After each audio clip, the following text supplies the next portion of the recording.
Hello बच्चों, तो अब हम डिस्कस करेंगे question number 17 from the chapter haloalkanes and haloarenes. और इस क्वेश्चन में हमसे कहा गया है दैट आउट ऑफ, ये कुछ दो कंपाउंड्स हमें गिवन है, अब इनके स्ट्रक्चर्स को हम ड्रॉ करेंगे। So which one is more easily hydrolysed by aqueous KOH. ठीक है, इनमें से कौन है जो कि एक्वस केओएच है जिसको आप इजीली हाइड्रोलाइज कर सकते हो।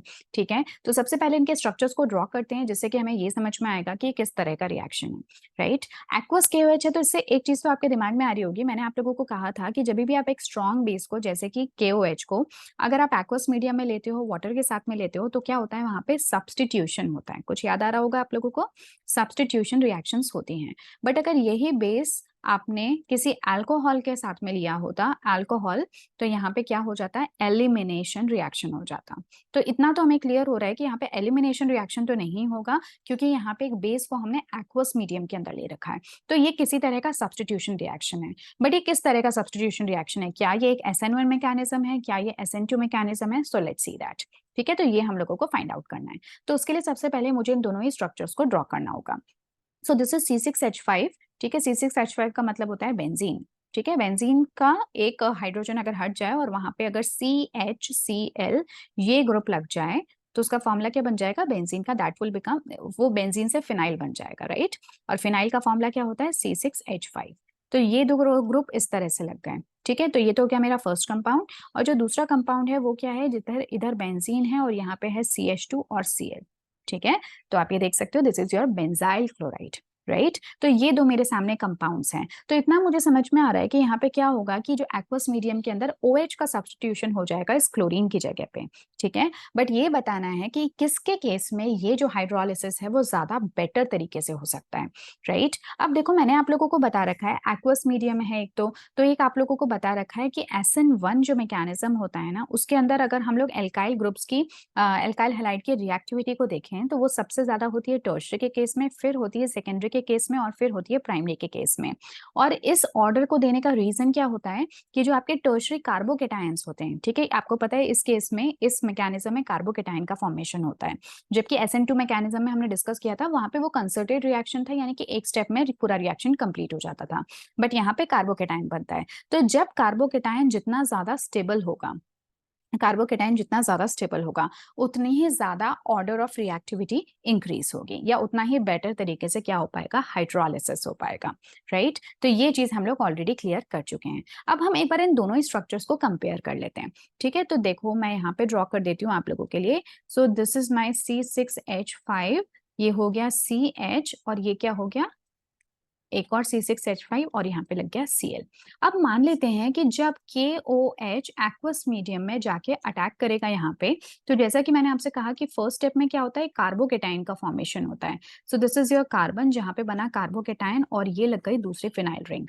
राइट, अब देखो यार यहाँ पे ना एक बड़ी अच्छी बात होती है कि कार्बोकेटाइन जो है, यहाँ पे एक हाइड्रोजन भी ड्रॉ कर देती हूँ। So this carbocation need stability, इसको जरूरत है कि इसको कोई स्टेबल करे, इसको कोई अपने इलेक्ट्रॉन्स आके दे।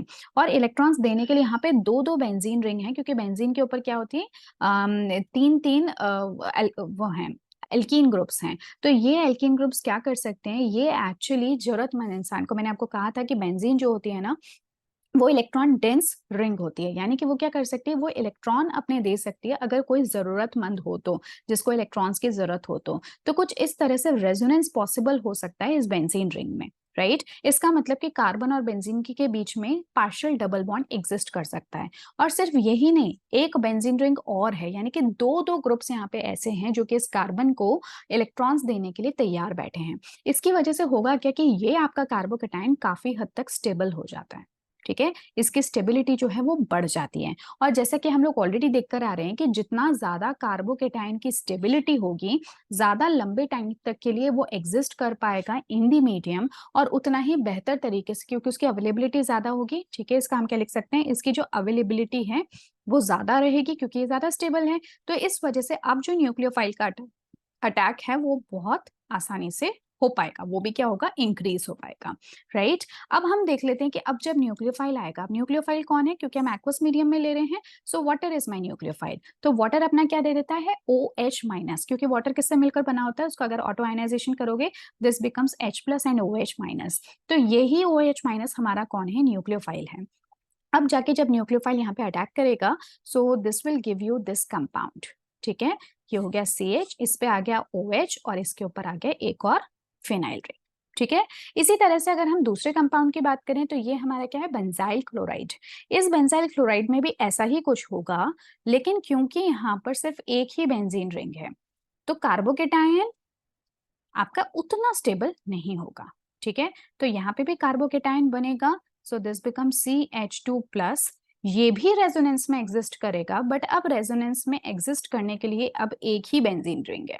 ठीक है, तो जो ऑर्डर ऑफ स्टेबिलिटी है वो अब कंपैरेटिवली थोड़ी सी क्या हो जाएगी, कम हो जाएगी, क्योंकि यहाँ पे सिर्फ एक बेंजीन रिंग अवेलेबल है इसको स्टेबल करने के लिए। I hope this point is clear.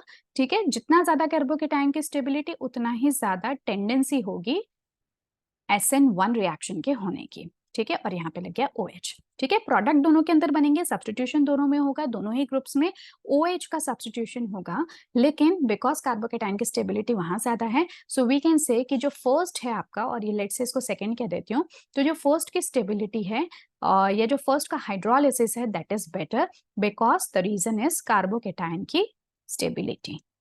ठीक है, तो अब आप यहाँ पे भी आपका आंसर क्या हो जाएगा, सो among these two compound this one is more stable और इसका इजी हाइड्रोलिसिस होगा। अब आप चाहे तो इसको यहाँ से भी कंपेयर कर सकते हो।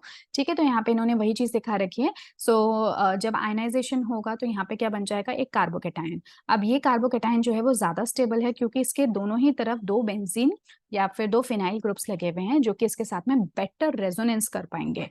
ठीक है, रेजोनेंस करने के लिए दो दो स्पीशीज हैं, और रेजोनेंस की वजह से होगा क्या, कार्बोकेटायन की स्टेबिलिटी बढ़ जाएगी। ठीक है, इसकी स्टेबिलिटी बढ़ेगी। जबकि अगर आप बेंजाइल क्लोराइड में बात करो तो ये कैसा है, आपका प्राइमरी कार्बोकेटायन फॉर्मेशन है यहाँ पे, जबकि वो सेकेंडरी कार्बोकेटायन था। और मैंने आप लोगों को ऑलरेडी ऑर्डर बता रखा है, टर्शरी, सेकेंडरी, प्राइमरी, ये कुछ ऑर्डर होता है SN1 मैकेनिज्म का। तो यहाँ पे तो सेकेंडरी और प्राइमरी है, तो ज्यादा स्टेबिलिटी किसकी हुई, सेकेंडरी की, फिर प्राइमरी की। आप उस तरह से भी देख सकते हो। तो यहाँ पे सिर्फ एक ही C6H5 रिंग है, फिनाइल रिंग है, तो इसलिए ये कंपैरेटिवली लेस स्टेबल है। ओके, सो आई गेस कि आप लोगों को ये समझ में आ गया होगा कि क्यों जो ये कंपाउंड है इसका हाइड्रोलिसिस ज्यादा इजी है बेंजाइल क्लोराइड से। ठीक है, so yes, this was all about this question, question number 17। And अब हम मिलते हैं नेक्स्ट क्वेश्चन में, क्वेश्चन नंबर 18 में। तो ये जो क्वेश्चन था ये काफी हद तक इस तरह के न्यूक्लियोफिलिक सब्स्टिट्यूशन रिएक्शंस हम देख चुके हैं। मेन फर्क क्या होता है SN2 और SN1 में, ये आप लोगों को इस क्वेश्चन के साथ में क्लियर हो गया होगा। ठीक है, चलिए अब मिलते हैं नेक्स्ट क्लास में जहां पे कि हम क्वेश्चन नंबर 18 को डिस्कस करेंगे। So till then take care, thank you so much, good bye.